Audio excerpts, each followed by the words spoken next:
ஆண்டவர் இயேசு கிறிஸ்துவின் நாமத்தினால் மகிழ்ச்சியும் சமாதானமும் நம் அனைவரோடும் இருப்பதாக.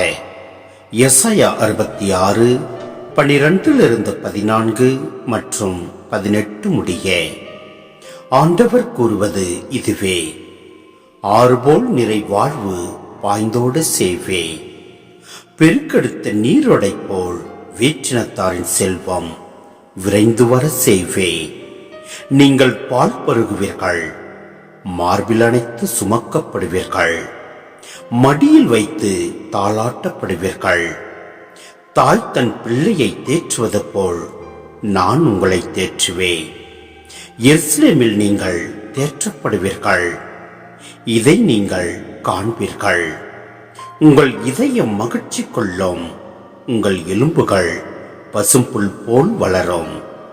ஆண்டவர் தம் ஆற்றலை தம் ஊழியருக்கு காட்டுவார் என்பதும், அவரது சினம் அவர் தம் பகைவருக்கு எதிராய் மூழும் என்பதும் அறியப்படும். அவர்கள் செயல்களையும் எண்ணங்களையும் நான் அறிவேன். பிற இனத்தார் பிற மொழியினர் அனைவரையும் நான் கூட்டி சேர்க்க வருவேன்.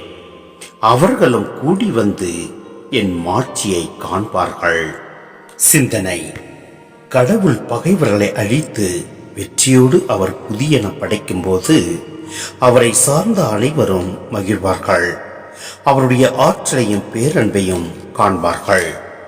கடவுள் இஸ்ரேலுக்கு மட்டுமே உரியவர் அல்ல, பிற இனத்தாருக்கும் அவர் கடவுள். பிற இனத்தாரையும் தம்முடைய ஆலயத்திற்கு அவர் கூட்டி வருவார். எல்லா பக்கங்களிலிருந்தும் கடவுள் அவருக்கென மக்களை கூட்டி சேர்ப்பார் என்ற கருத்தை இப்பகுதி கூறுகிறது. கடவுள் படைக்கும் புதிய விண்ணுலகம், புதிய மண்ணுலகம் எல்லா மக்களையும் உறுப்பினர்களாக கொண்டவனவாக இருக்கும். குறிப்பாக கடவுளின் குரலை கேட்டு அவரது விருப்பத்தின்படி நடப்பவர்களை அவர் நிறைவுடன் வாழ செய்வார். அவரது வழியிலிருந்து விலகி தீமையில் வாழ்பவர்களை கடுமையாக தண்டிப்பார். எனவே நம் கடவுளின் குரலுக்கு செவிமடுப்போம், அதன்படி செயல்படுவோம். எல்லாம் அல்ல இறைவன் நம்மை நிறைவாய் ஆசீர்வதிப்பார். ஆமென்.